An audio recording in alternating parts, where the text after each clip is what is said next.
जय श्री राधे। मैं आचार्य प्रशांत कौशल आज आपके समक्ष पुनः उपस्थित हूँ। इससे पहले मैंने आपको बताया था कि यदि सूर्य पंचम भाव एवं षष्ठम भाव में यदि सूर्य स्थित होते हैं तो वह जातक को किस प्रकार के फल की प्राप्ति कराते हैं। आज हम इसी क्रम को आगे बढ़ाते हुए आज हम जानेंगे कि जन्म कुंडली के सप्तम भाव एवं अष्टम भाव में यदि सूर्य स्थित होते हैं तो वह जातक को किस प्रकार का फल प्रदान करते हैं। वैसे तो लघु पाराशरी में बताया गया है कि केंद्र स्थान का स्वामी त्रिकोण स्थान में स्थित हो तो राजयोग कारक होता है, एवं त्रिकोण स्थान का स्वामी यदि केंद्र स्थान में स्थित हो तो भी राजयोग कारक होता है। लेकिन यदि आप यहाँ पर देखेंगे कि सूर्य त्रिकोण स्थान के यानी पंचम भाव के स्वामी हैं और केंद्र स्थान यानी सप्तम भाव में जाके स्थित होंगे तो वह जातक पर किस प्रकार का प्रभाव रखेंगे। तो सबसे पहले यहाँ पर यह बात जानने की आवश्यकता है, चाहे वो केंद्र स्थान का स्वामी हो या त्रिकोण स्थान का स्वामी, यदि वो नीच राशि में होकर के स्थित होता है तो अवश्य ही अशुभ फल की प्राप्ति कराता है। तो यहाँ पर भी मेष लग्न में भी सप्तम भाव में स्थित सूर्य की यही स्थिति बन रही है। त्रिकोण स्थान के स्वामी हैं, योग कारक हैं, लेकिन केंद्र स्थान में मारक स्थान में नीच के होकर स्थित हो रहे हैं।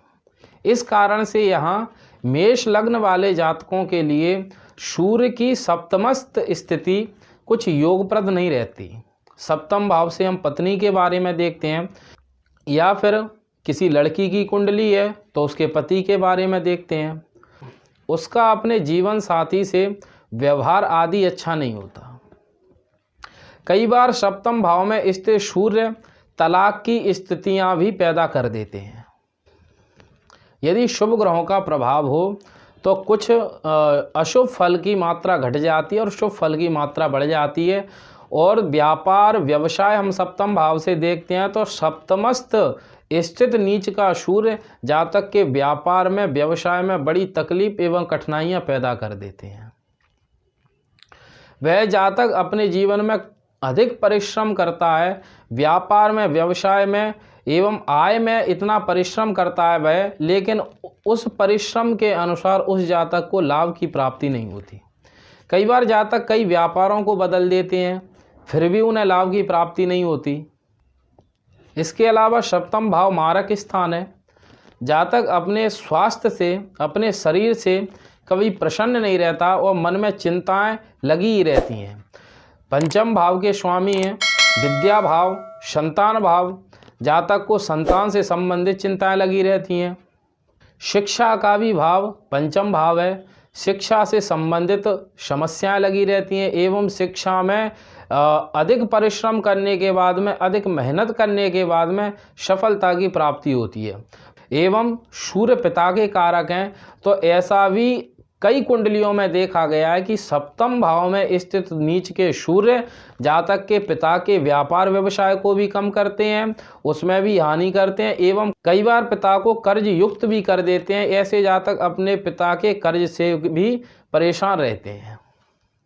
लेकिन यहाँ पर बस एक ही चीज़ है कि सप्तम भाव में नीच के सूर्य होकर के अपनी उच्च दृष्टि से मेष राशि को लग्न में देख रहे हैं। इस कारण से ऐसे जातकों का अपनी बुद्धि के बल पर मान सम्मान प्रतिष्ठा की वृद्धि भी होती है।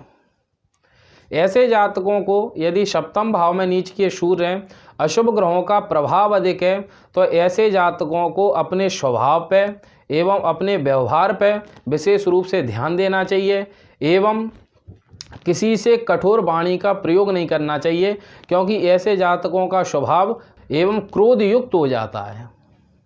इन्हें छोटी छोटी बातों पे बहुत जल्दी गुस्सा आ जाती है। इस कारण से ऐसे जातकों को अपने स्वभाव पे, अपने व्यवहार पे अवश्य ही ध्यान देना चाहिए। सप्तम भाव में स्थित सूर्य इसी प्रकार के जातक को फल देते हैं। जैसा कि मैं हमेशा कहता हूँ कि यदि शुभ ग्रहों का कुछ प्रभाव सूर्य पर होगा, अशुभ फल की मात्रा घटेगी। इसके अलावा यदि अशुभ ग्रहों का प्रभाव अधिक होगा तो अवश्य ही जो फल बताए गए हैं इनकी वृद्धि ही हो जाएगी।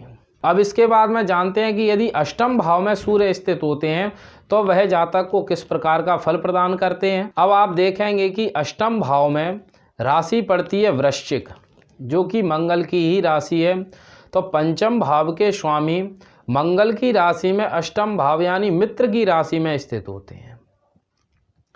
लेकिन यहाँ पर अष्टम भाव में मित्र की राशि तो है, लेकिन अष्टम भाव जो है इसे सबसे अधिक हानि भाव माना गया है। भाग्यव्याधिपत्येन रंध्रेशो न शुभप्रदः।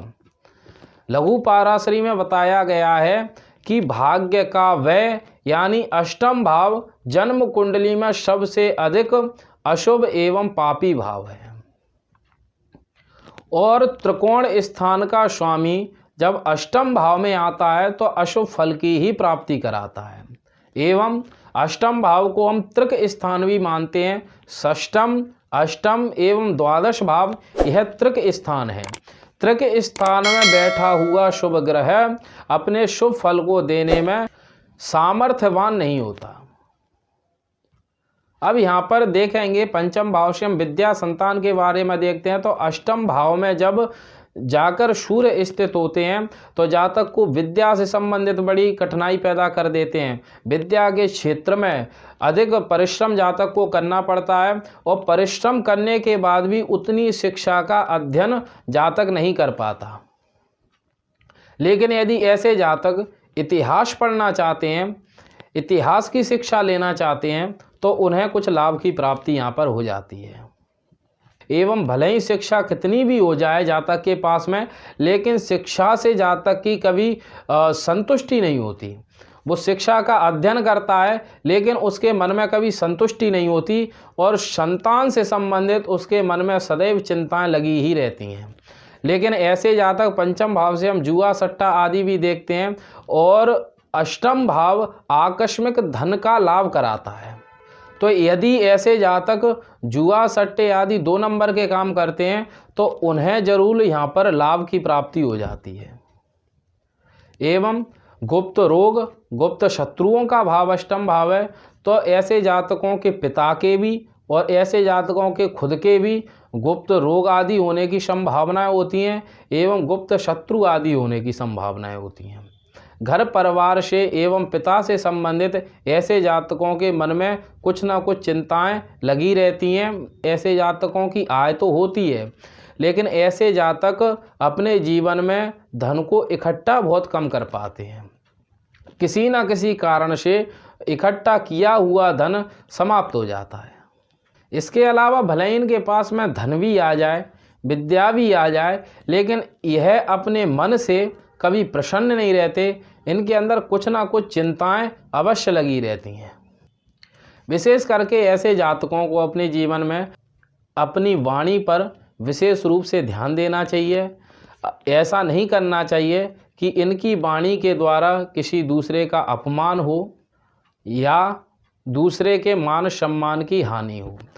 तो इसी प्रकार के फल हैं जो सूर्य सप्तम भाव एवं अष्टम भाव में स्थित होकर देते हैं। जैसा कि मैं पहले भी कह चुका हूँ कि यदि सूर्य पर शुभ आदि ग्रहों का, योग कारक आदि ग्रहों का कुछ प्रभाव होगा तो अवश्य ही अशुभ फल में कमी आएगी एवं शुभ फल की मात्रा की वृद्धि होगी। एवं जैसे सूर्य अशुभ हैं और अशुभ फल दे रहे हैं वहाँ पर, तो अवश्य ही शुभ आदि ग्रहों का योग होने पर, प्रभाव होने पर अवश्य ही अशुभ फल में कमी आ जाएगी। जब अशुभ फल में कमी आ जाएगी तो स्वाभाविक है कि शुभ फल की तो वृद्धि होगी ही होगी। तो आज के लिए इतना ही। आगामी वीडियो में हम समझेंगे कि यदि जन्म कुंडली के नवम भाव एवं दशम भाव में यदि सूर्य स्थित होते हैं तो वह जातक को किस प्रकार के फल की प्राप्ति कराते हैं। एवं यदि आपके मन में ज्योतिष से संबंधित कोई प्रश्न हो तो आप वीडियो के कमेंट बॉक्स के माध्यम से आप प्रश्न पूछ सकते हैं, हम आपके प्रश्न का उत्तर देंगे। तो आज के लिए इतना ही। जय श्री राधे।